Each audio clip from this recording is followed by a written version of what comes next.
Now अब हम सीखेंगे इस तरह के नंबर को नंबर लाइन पे रिप्रेजेंट करना, जहां पे इसको दो स्क्वायर के फॉर्मेट में ब्रेक करना क्या है, डिफिकल्ट हो। जैसे अगर मैं पूछूं कि रूट 13.2 को आप दो नंबर ए स्क्वायर और बी स्क्वायर के टर्म्स में ब्रेक करो, तो आप ब्रेक नहीं कर पाओगे। तो इस तरह के नंबर को कैसे नंबर लाइन पे रिप्रेजेंट करते हैं वो सीखेंगे। तो सबसे पहले देखते हैं कि मान लो मुझे रूट एक्स किसी भी वैल्यू को रिप्रेजेंट करना है तो क्या करेंगे। तो सबसे पहले फर्स्ट स्टेप में क्या करते हैं बेटा, सबसे पहले फर्स्ट स्टेप में नंबर लाइन पे कोई भी एक पॉइंट ले लो। जैसे मान लो मैंने यहां ले लिया ए, जितना क्वेश्चन में दिया हुआ है वहां से x यूनिट आप लोगे, अज्यूम करोगे यहां से। तो मान लो मैं पहुंच गया बी पॉइंट, तो यहां से क्या करना है, फर्स्ट स्टेप में आपको x डिस्टेंस लेना है, कितने पे, नंबर लाइन। सेकेंड स्टेज में क्या करना है, आपको x+1 डिस्टेंस तय करना है। इसका मतलब जो डिस्टेंस x आया था उससे कितना आगे जाओगे बच्चे, वो 1 यूनिट आगे जाओगे। फर्दर आपको क्या करना है,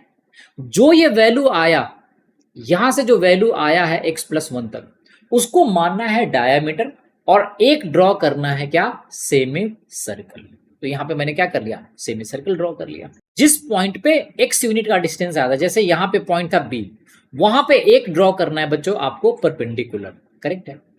ये परपेंडिकुलर सेमी सर्कल को जिस पॉइंट पे कट करेगा वो जो लेंथ आएगा, जैसे मान लो यहां पे ये पॉइंट है सी, तो ये जो लेंथ होगा BC, ये किसके इक्वल होगा बेटा, ये होगा रूट एक्स के। और मुझे ये BC का लेंथ किस पे चाहिए, नंबर लाइन पे। तो जो पहले हमने कॉन्सेप्ट पढ़ा था कि एक सर्कल ड्रॉ करेंगे, सर्कल में रेडियस हमेशा सारा क्या होता है, इक्वल होता है सारे डायरेक्शन में। ये रेडियस सभी डायरेक्शन में क्या होता है, इक्वल होता है। तो यहां से BC को एज ए रेडियस मानते हुए और B को एज ए सेंटर मानते हुए हम एक क्या ड्रॉ करेंगे बेटा, सेमी सर्कुलर आर्क। तो अगर कुछ इस तरह से ड्रॉ करेंगे बेटा, तो ये जिस पॉइंट पे कट करेगा वो जो लेंथ आएगा, जैसे मान लो यहां से ये लेंथ आया है, वो कितना होगा, ये लेंथ होगा बेटा रूट एक्स। आई होप आपको ये समझ में आ गया। मैं एक बार रिपीट करता हूं। सबसे पहले क्या करना है, आपको x डिस्टेंस जाना है नंबर लाइन, उसके बाद क्या जाना है, 1 यूनिट आगे। तो कितने पे पहुंच गए, वो पहुंच गया बेटा x+1 पे। उसके बाद थर्ड स्टेप में क्या करना है, x+1 को क्या मानना है, डायामीटर, और उसको डायामीटर मानते हुए क्या ड्रॉ करना है, एक सेमी सर्कल ड्रॉ करना। नाउ अब सेमी सर्कल ड्रॉ करने के बाद जो ए पॉइंट से बी पे x डिस्टेंस आया था, वहां पे एक ड्रॉ करना है परपेंडिकुलर लाइन। वो परपेंडिकुलर लाइन जिस पॉइंट पे सेमी सर्कल को क्रॉस करेगा, कट करेगा, वही डिस्टेंस बी से क्या हो जाएगा, वो हो जाएगा रूट एक्स। आई होप आपको समझ में आ गया होगा। और उसके बाद मुझे उसको नंबर लाइन पे ले जाना है, तो हम क्या करेंगे, एक सर्कुलर आर्क ड्रॉ करेंगे। ये क्लियर है, जिस पॉइंट पे नंबर लाइन पे ड्रॉ होगा, कट करेगा, वही हमारा हो जाएगा रूट एक्स। अब इसको एक एग्जाम्पल के थ्रू समझते हैं। नाउ अब हम इसको एग्जाम्पल के थ्रू समझते हैं। तो जैसे मान लो बेटा, मैंने मान लिया ये पॉइंट क्या है, ए, यहां से मुझे रूट 7 को ड्रॉ करना है। तो मैं ए से कितना डिस्टेंस पे आगे जाऊंगा बेटा, वो जाऊंगा 7 डिस्टेंस पे। तो मान लो मैं पहुंच गया पॉइंट बी पे, वहां से फर्दर कितना डिस्टेंस आगे जाऊंगा बेटा, ये 1 पे आगे जाऊंगा। तो मान लो मैं पहुंच गया पॉइंट सी पे। अब मैं AC को, इस पूरे लेंथ को क्या मान लूंगा बेटा, डायमीटर, और फिर मैं क्या ड्रॉ करूंगा, एक सेमी सर्कल। तो मैंने मान लिया ये सेमी सर्कल ड्रॉ कर लिया। उसके बाद क्या करेंगे बच्चों, नाउ उसके बाद क्या करेंगे, इस बी पॉइंट पे एक परपेंडिकुलर ड्रॉ करेंगे जो इस सेमी सर्कुलर आर्क को मान लो किस पॉइंट पे कट कर रहा है, डी पे। तो ये जो BD का लेंथ होगा बेटा, वो होगा रूट 7। नाउ इस पॉइंट को एज ए सेंटर मानते हुए और BD को एज ए रेडियस मानते हुए, रेडियस क्या है बेटा, BD, इसको एज ए रेडियस मानते हुए अगर मैं एक सर्कुलर आर्क ड्रॉ करूंगा बेटा, तो जिस पॉइंट पे ये लाइन को कट करेगा वो डिस्टेंस हमारा क्या आएगा, वो डिस्टेंस हमारा आएगा रूट 7। तो मान लो ये पॉइंट कट कर रहा है BG पे, तो ये जो BG का लेंथ है यहां से यहां तक, जो ब्लैक से मैं डिनोट कर रहा हूं, यहां से जो मैं डिनोट कर रहा हूं, ये जो लेंथ होगा बेटा, वो क्या हो जाएगा, वो हो जाएगा मेरा रूट 7। आई होप आपको ये समझ में आ गया होगा। ये क्लियर है। अब हम रूट 13.2 के लिए भी एक बार एक्सप्लोर करके देखते हैं कि कैसे करेंगे। ये क्लियर है, सो दैट आपको समझ में आ जाए। अगेन मैं इस तरह से नंबर लाइन पे कोई सा पॉइंट ले लूंगा, क्या, मान लो पॉइंट ले लिया मैंने ए, मुझे ड्रॉ क्या करना है, रूट 13.2। तो मैंने मान लिया कि मैं ए से बी तक आ गया बेटा, जिसका डिस्टेंस क्या है, ये है 13.2। हमें क्या करना है, रूट में जो वैल्यू है वो पॉइंट लेना है। अब मैं यहां से कितना आगे जाऊंगा बेटा, बी से, वहां से 1 यूनिट आगे जाऊंगा तो मान लो मैं पहुंच गया सी पे। अब AC को एज ए क्या मानूंगा बेटा, AC को एज ए मानूंगा मैं डायामीटर, और उसके बाद क्या ड्रॉ करूंगा, एक सेमी सर्कुलर आर्क। तो जैसे मान लो मैंने सेमी सर्कुलर आर्क ये ड्रॉ कर दिया, ये क्लियर है।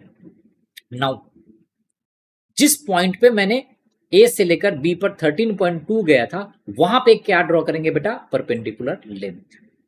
ठीक है, ये परपेंडिकुलर जिस सेमी सर्कुलर आर को जिस पॉइंट पे कट करेगा, जैसे मान लो ये पॉइंट पे कट कर रहा है डी पे, तो ये जो बीडी का लेंथ होगा, ये जो बीडी का लेंथ होगा बेटा, वो क्या आएगा, वो आएगा √13.2। अब मुझे ये लेंथ किस पे चाहिए, नंबर लाइन पे चाहिए। तो नंबर लाइन पे चाहिए तो हम क्या करेंगे, बी को मान लेंगे बेटा क्या, सेंटर। करेक्ट है, बीडी को क्या मान लेंगे, इसको मान लेंगे बेटा ये √13.2 था, और हम ड्रॉ कर देंगे एक सर्कुलर आर्क।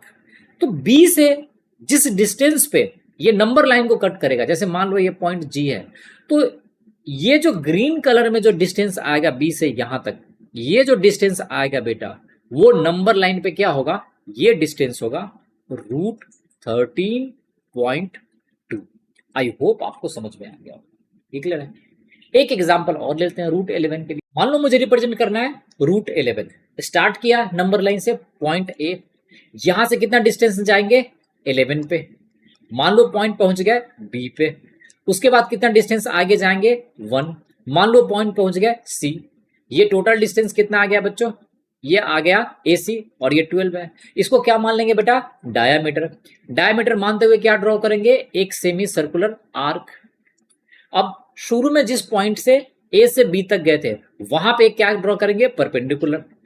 ये परपेंडिकुलर B पे जो है, वो जहां पे सेमी सर्कुलर आर्क को कट कर रहा है, ये जो लेंथ होगा बेटा, वही होगा √11। अब मुझे सिंस ये नंबर लाइन पे चाहिए था, तो B को क्या मानेंगे, एज ए सेंटर।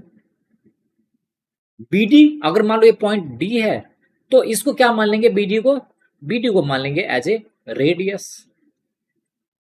करेक्ट है बेटा, और BD को एज ए रेडियस मानते हुए हम क्या ड्रॉ करेंगे, एक circular arc.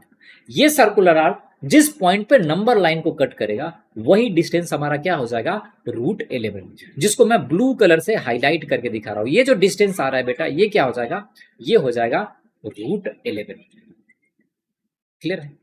So I hope आपको इस 3 एग्जाम्पल से समझ में आ गया होगा। अब हम देखेंगे what is the reason behind, क्यों मैंने x डिस्टेंस लिया, क्यों 1 यूनिट आगे गए हैं, क्यों मैंने फिर से सर्कुलर आर्क बनाया, क्यों मैंने x डिस्टेंस पे एक परपेंडिकुलर ड्रॉ किया, जो सर्कुलर आर्क को कट किया वो √x आया। इस सारे चीजों को समझेंगे एक कॉन्सेप्ट के एक्सप्लेनेशन के थ्रू। ये क्लियर है।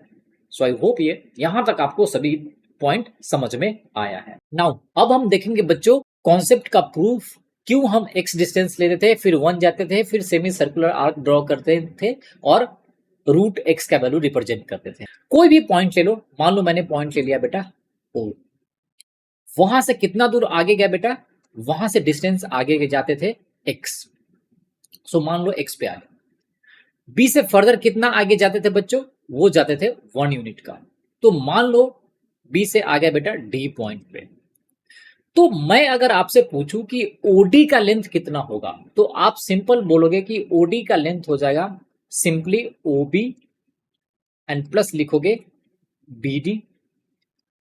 OB कितना था, OB था बेटा x और साथ में था 1, तो ये टोटल डिस्टेंस क्या हो जाएगा, x + 1। इतना समझने में मुझे नहीं लगता कोई दिक्कत आनी चाहिए। अब फिर मैंने बोला था कि OD को आप क्या मानोगे बेटा, डायामीटर। तो OD अगर डायामीटर है बेटा, तो रेडियस कितना हो जाएगा, रेडियस हो जाएगा सिंपली इसका हाफ। तो लिखोगे x + 1 एंड डिवाइडेड बाय क्या लिखोगे, 2। यहां तक तो समझने में कोई डाउट नहीं है। तो मैंने मान लिया कि C हमारा सेंटर मिला, तो OC का वैल्यू कितना होगा बेटा, ये जो लेंथ आएगा, ये लेंथ कितना आ जाएगा, ये हो जाएगा बच्चों simply x + 1 and divided by 2 होगा। आई होप कोई डाउट नहीं है। अब अगर मैं आपसे पूछूं कि CB का लेंथ क्या होगा बेटा, तो CB का लेंथ आप कैसे निकालोगे, आप मुझे बोलोगे कि जो ये CD है वो भी क्या है, रेडियस है। तो रेडियस में से अगर मैं BD का वैल्यू माइनस कर दूं, अगर ये BD का लेंथ माइनस कर दूं, तो मुझे CB का लेंथ मिल जाएगा। तो ये आ जाएगा CD माइनस BD। तो यहां तक आपको समझने में कोई डाउट नहीं हुआ होगा। अब CD का लेंथ कितना था, वो अभी भी रेडियस है, तो आप लिखोगे बेटा x+1 divided by 2 and minus BD कितना था, वो था बच्चे 1। इसको सॉल्व करोगे बेटा तो क्या मिलेगा, ये मिल जाएगा x-1 divided by 2। I hope clear है। अब सोचो यहां पे CB क्या मिल गया, CB का लेंथ बेटा मिल गया मुझे x-1 डिवाइडेड बाई 2। ये क्लियर है। AC क्या है, अगर मैं आपसे पूछूं AC क्या है, तो AC आप बोलोगे अभी भी रेडियस है। ये तो अभी भी रेडियस है ना सभी के लिए, ये अभी भी क्या है बेटा, रेडियस है। तो AC का लेंथ कितना हो जाएगा, वो हो जाएगा x+1 डिवाइडेड बाई 2। ये क्लियर है। अब मुझे चाहिए AB का लेंथ, तो AB का लेंथ कैसे निकालोगे, AB का लेंथ मैंने बताया था कि पाइथागोरस थ्योरम का यूज करोगे।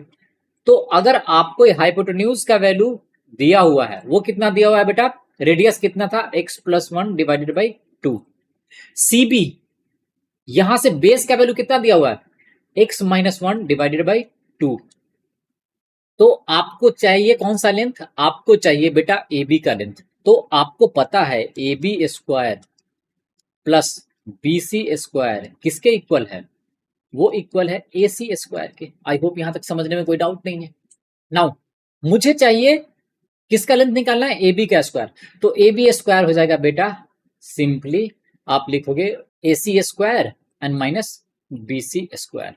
AC का वैल्यू कितना था, AC का वैल्यू आपको पता है, वो है बेटा x+1 डिवाइडेड बाई 2 का क्या हो जाएगा, स्क्वायर, माइनस BC स्क्वायर कितना है, BC का वैल्यू आपने निकाला था बेटा यहां से, ये है x-1/2 का क्या हो जाएगा बेटा, स्क्वायर। ये क्लियर है। ये किसके इक्वल मिलेगा, AB स्क्वायर के, करेक्ट है। तो अगर मैं आपसे पूछूं तो AB का लेंथ मिल जाएगा बेटा, ये हो जाएगा √अंडर x+1/2 का स्क्वायर एंड माइनस हो जाएगा बेटा x-1/2 का स्क्वायर। क्लियर है। अब इसी ब्लैक को हम इधर लिख लेते हैं, थोड़ा सा कैलकुलेशन स्पेस कम हो रहा है तो यहां पे कैलकुलेट कर लेते हैं। तो रूट अंडर, सबसे पहले आप लिखोगे स्क्वायर करोगे तो न्यूमरेटर का स्क्वायर करोगे कितना हो जाएगा, फर्स्ट टर्म मिलेगा x² plus 2x and +1 divided by, यहाँ पे 2 का स्क्वायर कितना हो जाएगा बेटा, ये हो जाएगा 4 एंड माइनस, यहाँ पे अगर x-1 का स्क्वायर करोगे बच्चे तो ये हो जाएगा x² माइनस 2x एंड क्या हो जाएगा +1 एंड डिवाइडेड बाई, यहाँ पे भी क्या होगा 4। अगर आप इसको फिर से एलसीएम लेकर ऐड कर दोगे तो नीचे क्या मिल जाएगा 4, यहां से हो जाएगा x² प्लस हो जाएगा 2x प्लस 1 और यहां से हो जाएगा माइनस x² और ये माइनस माइनस क्या हो जाएगा प्लस 2x और ये क्या हो जाएगा -1 डिवाइडेड बाई क्या है 4। ये पूरा में रूट है बेटा, ये क्लियर है। नाउ आपको दिख रहा है कि कौन कौन सा टर्म कैंसिल होगा, x² से ये x² कैंसिल, ये 1 से ये 1 कैंसिल, ये क्लियर है। तो यहां पे मिल जाएगा बच्चों 2x और 2x, तो ये हो जाएगा 4x डिवाइडेड बाई 4, तो 4 से ये 4 कैंसिल, तो ये मिल जाएगा बेटा √x। तो आपने AB का वैल्यू कितना निकाला है, यही तो था AB, तो ये वैल्यू आ गया हमारा √x। ये क्लियर है।